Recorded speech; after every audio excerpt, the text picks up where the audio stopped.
If your thermostat screen is completely blank, don't assume it's broken. In many cases, it's just not getting power from the system. Subscribe for simple repair videos that save you money before you call HVAC. Let's go step by step. Step 1. Check your breaker panel for a tripped HVAC breaker. Step 2. Locate your furnace switch and make sure it's on. Step 3. Make sure the furnace panel door is fully closed. Step 4. Remove the thermostat faceplate carefully. Step 5. Check that wires are secure, especially R and C. Step 6. Verify battery or charging if applicable. Step 7.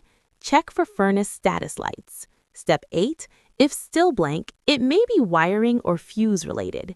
If one of those brought it back, you just saved yourself an HVAC visit. Subscribe for more quick diagnostics like this.